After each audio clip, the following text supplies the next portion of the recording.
भाई जरूरत इसलिए पड़ी है, जिस धर्म में इतने समय से रह रहे हैं उस धर्म में नीच कहा गया, अछूत कहा गया, दलित कहा गया, दरिद्र कहा गया, कमजोर कहा गया, मलेच्छ कहा गया, कमजोर कह करके उनको नीचे रखा गया, दबाकर रखा गया, उनके घरों को, उनके जमीनों को, उनके खेतों को जला दिया गया, उनको जिंदा जला दिया गया। मोदी जी खुद प्रधानमंत्री होकर पैर धुलते हैं आप लोगों के, तो पैर धुलने से क्या हो रहा है? पैर तो आप धुल के पी जाइए हमारे, और धुलने के लिए फिर उसके बाद उसी आदमी के पैर काट दीजिए, तो पैर धुलने से क्या हो रहा है? पानी पैर काट रहे हो, सबका साथ सबका विकास कर रहे हैं। अगर सबका साथ है तो इस देश के अंदर फिर आरक्षण का विरोध करने वाले इनके लोग क्यों आगे आकर के कहते हैं सड़कों पर कि देश बचाना तो आरक्षण मत करो। माननीय मंत्री साहब ने कहा कि हमें आरक्षण नहीं चाहिए। मेरे साथ चलो गांव-गांव में, जहां मैं रहती हूँ टूटी घाट पर, जहां मैं रहती हूँ उनके जानवरों के तबेलों, जहां जाओ एक तरफ भैंस बन रही है, उसी से पेट चल रहा है, एक तरफ रोटी बन रही है, उसी के पेशाब वहाँ पर छींटे आ रही है। ये समाज की इनकी स्थिति है। अगर ये ऐसा कह रहे हैं तो मुझे नहीं लगता कि ये क्या समझ के कह रहे हैं, इनकी बुद्धि का हिस्सेदारी दे दो, हमें आरक्षण मत दो। हाँ, तो ये बात सही कह रहे हैं वो, हिस्सेदारी दे दो, संख्या अनुपात में सबको हिस्सेदारी बांट दो। बिल्कुल सही कह रहे हैं, मैं सहमत हूँ, हिस्सेदारी मिलना बिल्कुल पॉसिबल है भाई। 3.5% ब्राह्मण है और वो कह रहा है हमने तुम्हें भीख में आरक्षण दे दिया। अरे तुम यहाँ पे 97% खा रहे हो 3%, और तुम कह रहे हो तुमने भीख में दे दिया। अरे तुम यहाँ पर अल्पसंख्यक हो, तुम अभी यहाँ पे कम संख्या में हो, तो कम संख्या वाले को उसका हिस्सा दे दो, बाकी जितना बचा देश के बाकी लोगों को दो। मेहनत हमने करी है, हिस्सा आपको दे दो। क्या मेहनत करी है उन्होंने? क्या मेहनत करी है? क्या मेहनत करिए मुझे बताइए। आज भी जितने लड़के तैयारी कर रहे हैं, फोर्स की भी तैयारी करने वाले लड़कों को पूछना, कोई शर्मा मिल जाए, कोई पांडे मिल जाए, कोई तिवारी मिल जाए, सारे ओबीसी के होंगे, सारे एससी के लड़के होंगे, एक भी ये क्षत्रिय होगा। केजरीवाल आपको हिस्सेदारी दे रहे हैं, गुजरात से बुलाया एक दलित को अपने घर खाना खिलाने के लिए। तो एक को खाना खिलाने से मुझे क्या हो रहा है? वो सुबह खाना खाएगा, सुबह मेरा क्या भला उसमें? मेरे समाज का क्या भला उसमें? भला नहीं है, मेरे समाज का भला बताओ। गुजरात से फ्लाइट से बुलाया है, देखिए। तो क्या करें? पूरे समाज को इस लायक बना दो ना कि वो फ्लाइट से उड़ने लग जाए। एक को फ्लाइट में देखे मेरा क्या भला? ₹1,00,000 की वीडियो बनाई है उन्होंने और फिर पब्लिश करी है, दुनिया को बताया है। एक आदमी का खाना खिलाने के लिए लाखों रुपए खर्च कर सकते हैं, एक आदमी को फ्लाइट चढ़ाने के लिए लाखों रुपए खर्च कर सकते हैं, लेकिन लाखों करोड़ों लोगों की गुलामी काटने के लिए किसी तरह का कोई कानून नहीं बना सकते। ये है इनका दोगलापन। जय भीम। दोगलापन है, बिल्कुल दोगलापन है। आपने एक आदमी को खाना खिला दिया, मैं मानती हूँ आपने खिला दिया, उसने खा लिया, पेट भर गया, जिंदगी भर के लिए रोटी तो नहीं मांगेगा वो? खाना मांगेगा कि नहीं मांगेगा? नहीं, आप कहते हो जातिवाद है, उन्होंने दिखा दिया करके कि जातिवाद नहीं है देश में। देखिए, अरे उनको अपने घर बुला के खाना खिलाने से बढ़िया उनको अपनी लड़कियां दे दो, हमेशा के लिए खाना और रोटी बेटी का संबंध हो जाएगा, बात खत्म हो जाएगी। क्यों एक दिन का ड्रामा करना? अपनी लड़कियों की शादियां करा दो भैया, क्यों परेशान होते हो? फिर हम खाना खाएंगे तब हमें लगेगा भी तुम रिश्तेदार बना खाना खिला रहे हो, भिखारी बना के खाना खिला रहे हो, तो कोई किसी को भी रहम पर करम पर दे दे रोटी। तो पहले से ही हो रही है, देखिए किसकी हुई है? करी थी ब्राह्मण लड़की से, तो बाबा साहब ने की, तो बाकी लोग क्यों नहीं दे रहे अपनी लड़कियों को? दे दो भैया। यहाँ बहुत समाज है, बहुत दिमाग है, क्यों नहीं भाई? कितने योग्य खड़े होंगे यहाँ पर? बताओ, एक भी जिस तरह की तुम क्वालिटी चाहोगे उस तरह का। मतलब पहले देखिए आपस में शादी इस समाज में हर तरह का आदमी है। यहाँ पर आपको इंजीनियर मिलेगा, डॉक्टर मिलेगा, वकील मिलेगा, या शराबी मिलेगा, कबाबी मिलेगा, गंजड़ी मिलेगा, हर तरह का मिलेगा। कैसे चाहिए बताओ? जज मिलेगा, वकील मिलेगा। पहले दलित को कर ले आपस में शादी। दलित क्यों नहीं करेंगे जब ये ऊपर से? भाई जाति का जहर तुमने बोया, बड़ा भाई बन गए तुम। भाई मैं बहुत बड़ा हूँ, तुम बड़े तो तब हो ना जब तुम कुछ बड़े काम करो। नीचे काम करके बड़े कैसे बन जाओगे? बड़े हैं, मोदी जी कह रहे फकीर आदमी हूँ मैं तो। 9 लाख का सूट पहनने वाला फकीर है, और हमारा समाज 9 लाख रुपए पूरी जिंदगी में जोड़ नहीं पाता। हमारे समाज का आदमी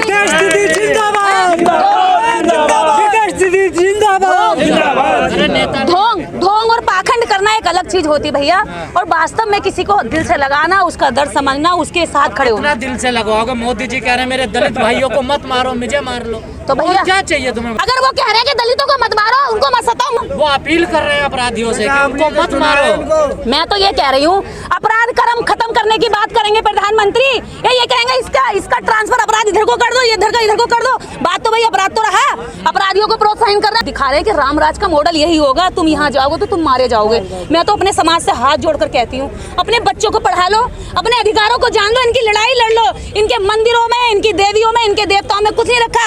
मैं ऐसी देवी से ये सवाल करती हूँ कि तूने उस आदमी को मरते हुए क्यों नहीं बचाया? अगर तुझमें शक्ति थी तो उसकी जान क्यों जाने दी? मैं भी माँ हूँ, मेरे बच्चों को दर्द होगा तो पहले मेरे अंदर उठता है, मैं भागकर पकड़ती हूँ उसे।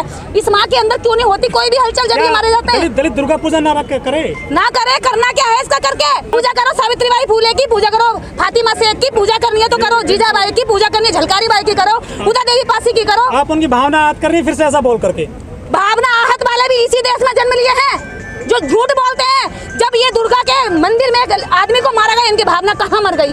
जब देश के अंदर बच्चों का बलात्कार होता है, इनकी भावनाएं कहाँ मर जाती हैं? ये नकली झूठी भावनाओं का खेल खेल रहे हैं। इन्होंने एक शब्द पकड़ लिया भावना नाम का, और वो भावना नाम का जिस दिन मुझे वो भावना मिल गई ना, तो उसे मैं ऐसा पटक पटक के मारूंगी कि मैं बता दूंगी कि भावना होती है। इन्होंने शब्द पकड़ा है, भावना कुछ नहीं है भैया इनके अंदर। ये पत्थर लोग हैं। आप पत्थर से पानी निकलने की कोशिश कर सकते हैं और उसमें से एक उम्मीद लगा सकते हैं कभी ये पिघल जाएगा, लेकिन इनकी भावनाएं आज तक हमारे कुचल कुचल कर आज तक आहत नहीं हुई। इनकी कैसी भावनाएं हैं? और मैं तो ये कहती हूँ भावना आहत गैंग के लिए प्रोटेक्शन बहुत जल्दी मिल जाता है, पुलिस भी कार्रवाई करती है। जबकि भावना जिन पर आरोप लगाया जाता है वो भी इसी देश में रहते हैं, वो भी टैक्स देते हैं, और भावना आहत गैंग भी टैक्स देती है, जबकि वो चोरी करते हैं निकम्मे टैक्स की। इंटरनल टैक्स सभी लोग देते हैं, तो हमारी कार्रवाई इतनी जल्दी नहीं होती जितनी जल्दी इन निकम्मों की, इन कामचोरों की और इन बलात्कारियों की हो जाती है। जो सदियों से दबाया गया है, कुचला गया है, जिसके अधिकारों को आज भी अधिकार नहीं समझा जाता, जिसकी भावनाओं को आज भी कीड़े मकोड़ों जैसा समझा जाता है, मेरी किसी से कोई विरोध नहीं है। कह रहे हैं मोदी जी अच्छे हैं, महापुरुष है। कोई समाज नहीं कह रहा, समाज गाली दे रहा, मंत्रियों को, नेताओं को उनके मार के भगाया रास्तों में से। कहाँ दे रहा? जो कह रहा है वो अज्ञानी है। बोल्ट दे रहा। उसको भूखा रखा ना, उसको भूखा रखा, उसको कहा गया, वो भूखा रख के कहा गया सारा उधेड़ दिया। कहते ना 100 रुपए 50 रुपए पेट्रोल के बढ़ाते हैं, 4 रुपए कम कर देते हैं कि कम को हल्ला मचाएंगे और बढ़ाने वाले का हल्ला ही नहीं मचाते। तो ये वो हत्यारे हत्याओं का हल्ला नहीं मचाते। आपका काम ही है बस विरोध करते रहो मोदी जी। नहीं, मैंने एक विरोध नहीं किया है आज तक, मुझे बताइए। मैं तो मोदी जी का नाम भी नहीं लेती। मैंने पिछली बार भी कहा था मोदी जी धन्यवाद, मोदी जी हमारे देश के प्रधानमंत्री, और मैं उस पद की इज्जत करती हूँ और मैं हमेशा करती रहूंगी। एक व्यक्ति के गलत आ जाने से प्रशासन की या शासन की कुर्सी खराब नहीं हो जाती है, मैं आज कह रही हूँ, क्योंकि कल उस कुर्सी पर कोई अम्बेडकरवादी भी बैठ सकता है। एक व्यक्ति गलत हो सकता है, शासन प्रशासन या संविधान गलत नहीं हो सकता। तो मैं किसी भी आदमी को मैंने आज तक न गाली दी। जमीन कब्जा करनी हो तो योगी जी का मंदिर बना दो, जमीन कब्जा करनी हो तो दुर्गा जी का मंदिर बना दो, जब गरीबों की जमीन छीननी हो तो मूर्ति निकाल के दिखा दो। तो ये तो भयभीत करने का लोगों से धंधा चलाते हैं, ये जमीनें छीनते हैं कमजोरों की, और योगी जी ने वो मंदिर गिरवा दिया है और उस पर भी अच्छी कार्रवाई होगी। अच्छा, लेकिन जो मंत्री जी आज बौद्ध धर्म की दीक्षा दिलवाई है, ये काम इनका है क्या मंत्री जी का? बौद्ध भिक्षु क्या कर रहे हैं फिर? बौद्ध भिक्षु का काम है कि वो लोगों को धर्म का ज्ञान दे, धर्म के बारे में बताएं। वो कहीं नजर नहीं आता। वास्तविकता यही है कि बौद्धों का काम है शालीनता से, बिना किसी लाग लपेट के, सच को सीधा सीधा साफ सुथरा लोगों के बीच में ले जाए। लेकिन वो बौद्ध यहाँ पर अभी हमारे पास, एक तो बौद्ध भिक्षु कम है, जो है डरे हुए हैं, जो हैं वो डरे हुए हैं। अभी मैं उसी बात पर आ रही हूँ, उनमें इतना भय बिठा दिया है कि भैया तुम्हें खा लेगी सरकार, तुम्हें जेल में डाल देगी सरकार। अरे तुम धर्म के खुले प्रचारक हो, वो अपना कर रहे हैं, तुम क्यों नहीं कर सकते? वो झूठ को डंके की चोट पर बजा रहे हैं, लोगों में पहुंचा रहे हैं, आप सच को क्यों नहीं पहुंचा रहे हैं? तो ये डर निकालिए सबसे पहले तो। जो भयभीत है वो बुद्ध का फॉलोवर तो हो ही नहीं सकता। मैं मानूं दान पेटी में ताला लगाया जाता है कि एक पुजारी प्रसाद के लिए मर जाता है, कि एक पुजारी ज्यादा पैसे देने पर अच्छे से तिलक लगाता है और कम पैसा देने पर ऐसे धकेलता हो गया। अरे जो विधानसभा में खुद बैठते हैं वहाँ पे हल्ला मचाओ ना। विधानसभा इसीलिए जाते हैं ना कि वहाँ कुर्सी पीटे जाकर के कि नहीं मेरे समाज के साथ गलत हुआ है, मुझे मैं हूँ अगर वहाँ तो मैं फोड़ दूं कुर्सियों को कि मेरे समाज के साथ ही हो रहा, तुम कर क्या रहे हो भाई? सरकार में कोई कानून नहीं बनना चाहिए, सारे इकट्ठे क्यों नहीं होते हो? इतनी सारी संख्या तुम्हारी, यहाँ क्या करना है? यहाँ तो बहुत सारे लोग हैं बोलने वाले, मंचों पर जगह भी ना मिलेगी, तो जरूरत जहाँ जिसकी है वो वहाँ अपनी जिम्मेवारी निभाए। यही दुर्भाग्य है क्या? और ये इस समाज का दुर्भाग्य है। ये इतने डरते हैं, ये इतने कमजोर हो गए हैं, ये इतने तरीके से सोचते हैं कि अरे मैंने ऐसा कर दिया तो मेरा अगली बार पता नहीं टिकट न कट जाए। अरे टिकट ही तो कटेगा, गर्दन तो नहीं कटेगी, समाज तो बचा रह जाएगा। ये समाज बच गया तो तुम्हारे बच्चे भी बच जाएंगे। समाज पे किसी को चिंता है? जिसको होगी भैया वो तो काम करेगा, जिसको चिंता होगी। ऐसा नहीं है, बहुत सारे लोग हैं सोच रहे हैं, कुछ कर नहीं पा रहे हैं। इस समय माहौल ऐसा बना दिया है कि दहशत का माहौल बना दिया है। इन्होंने ये बता दिया भी तुम कुछ बोलोगे तो थाने का, कोर्ट का, कचहरी का चक्कर लगाना पड़ेगा। लेकिन मैं ये कहती जब एक आदमी बोलेगा तो ये थाने का डर दिखाएंगे, कोर्ट का डर दिखाएंगे, लेकिन जब करोड़ों लोग वही बात बोलेंगे तो ये किस को थाने का और कोर्ट का डर दिखाएंगे? ये खुद सरेंडर कर जाएंगे। ये बात समाज को समझनी चाहिए। देश भर में जगह जगह ये धम्म दीक्षा के कार्यक्रम होंगे, गाँव में भी होंगे, यहाँ तक कि थोड़े छोटे जो गाँव हैं, कस्बे हैं, उनमें भी ये कार्यक्रम आयोजित हो रहे हैं। क्योंकि खुद मेरे पास दुनिया भर के फोन आ रहे हैं कि दीदी हम इस तरह का कार्यक्रम कर रहे हैं, आप आइए। और ये तभी कर रहे हैं जब उन्होंने बुद्ध को जाना है, बिना जाने तो नहीं कर सकते थे ना। जो नहीं जाना है वो अभी भी दूरी से दूर होकर के खड़ा है। तो ये जानने का ही परिणाम है कि आज लोग इसको जारी रख रहे हैं। कुछ लोग कह रहे हैं कि कांड करते हैं पूजा पाठ।